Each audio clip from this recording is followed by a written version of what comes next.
Mobile masala వారి film Nagar కబుర్లలో ఈరోజు మనం పూరి జగన్నాథ్ గారి గురించి మాట్లాడుకుందామా.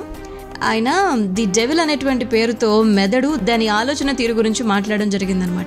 ఎవడో మనకు వార్నింగ్ ఇస్తాడు, ఇంటికి వచ్చి చంపేస్తానని చెప్పి బెదిరించి వెళ్ళిపోతాడు. దీంతో అవే ఆలోచనలు మన మైండ్లో తిరుగుతూ ఉంటాయి.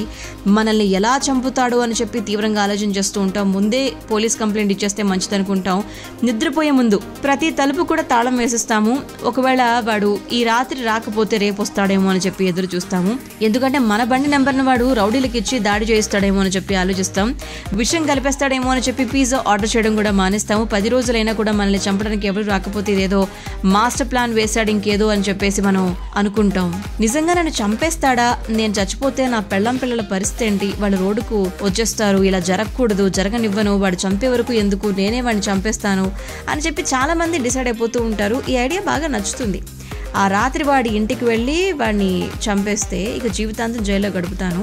వీటన్నిటికీ కారణం ఏంటంటే కనుక జస్ట్ ఆలోచనలే. మన బ్రెయినే పెద్ద దెయ్యం. దానికి ఉన్న పెద్ద quality art of over thinking గురించి మాట్లాడుకుంటే అనుక్షణం మన మెదడులో ఏవో ఒక ఆలోచనలు కుప్పలు తెప్పలుగా వచ్చేస్తాయి. సడన్గా స్కూల్ డేస్ గుర్తుకొచ్చేస్తాయి. రైల్లో చూసినటువంటి బెంగాలీ అమ్మాయి కనిపిస్తుంది, నాన్న కొట్టిన చెంపదెబ్బ, ఇలా అంతులేని ఆలోచనలు చుట్టుముట్టేస్తూ ఉంటాయి. ఒక రోజులో దాదాపు 60,000 ఆలోచనలు వస్తాయంట. అందులో 95% నెగిటివ్ థాట్స్ అంట. మన మైండ్ పెద్ద ఫియర్ ఫ్యాక్టరీ అంట. అనుక్షణం భయాలను పుట్టిస్తూ ఉంటుందంట.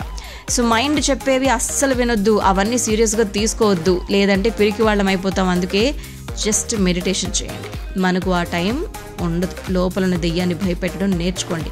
ఎలాంటి భయం లేకుండా నిర్ణయాలు తీసుకోండి, మనశ్శాంతిగా ఉండండి అని చెప్పి పూరి జగన్నాథ్ గారు చెప్పుకొచ్చారు.